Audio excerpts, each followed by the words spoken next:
Hi, I'm Fiona Stang, and today I'm going to show one of my favorite releases for your hip flexors.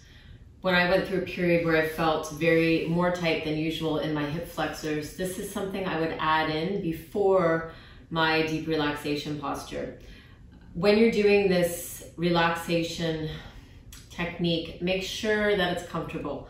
You can adapt it for yourself, and it should be very restful so that you can spend maybe 5 minutes, 10 minutes in this, and you'll be able to even see how your hip flexors, if they feel relaxed while you're in this restorative pose. So I'm using a stool. You could use an ottoman. You could probably use the edge of a couch. You might have to remove the cushion cover depending how high it is.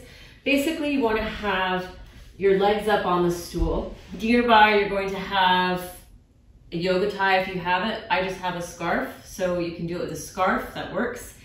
2 balls, maybe. You can see how you like them or not. These are actually rolling balls. You can also use lacrosse balls. They're a bit harder. They're very cheap though. And you can also try tennis balls, also inexpensive. So those are some other options. You don't need the fancy balls. You don't need the fancy yoga tie. You don't even need a yoga mat. You could do it just lying on a carpeted surface.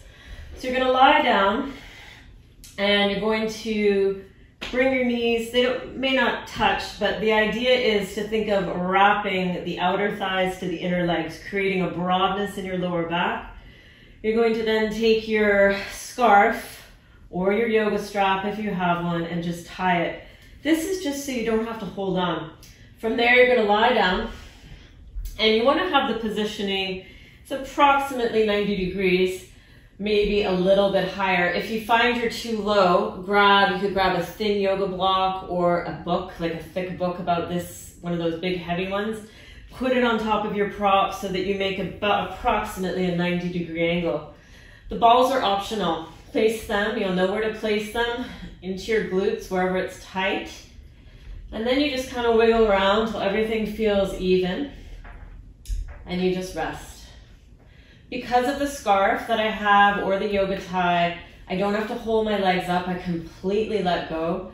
And then if you take your fingers kind of into this area, right into your hip flexors, see how it feels. And I'm completely relaxed now. So I can just let myself kind of feel as if my hips, my pelvis is almost in a bit of a hammock, a bit of a sling, and I can just relax. I recommend wrapping in a blanket if it's comfortable. If you have a hot water bottle or heating pad, you could apply some heat to the hip flexor area as well, right here.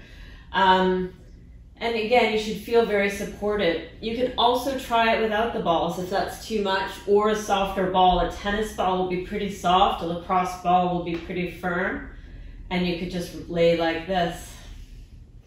So that's one of my favorite hip release, kind of restorative, passive releases of this area right into here. If your hip flexor is really tight, again, take your ball, tennis ball, lacrosse ball, more fancy ball, and lie on your belly and come into a frog formation. So one leg's like a frog. Take the ball underneath towards the hip flexor on the straight leg side. And you can either be passive and just rest still, or if it's really intense, you could roll back and forth or forward and backwards, either way. And you may find that there's some areas of sensitivity, and just make sure you breathe into those areas. Steady, even breath, the free breath with sound. You can also lie if that's more comfortable. If this is too intense, then don't start with that, but this is something you can start to move towards.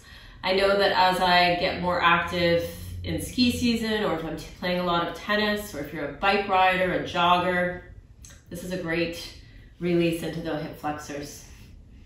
Thank you. Namaste.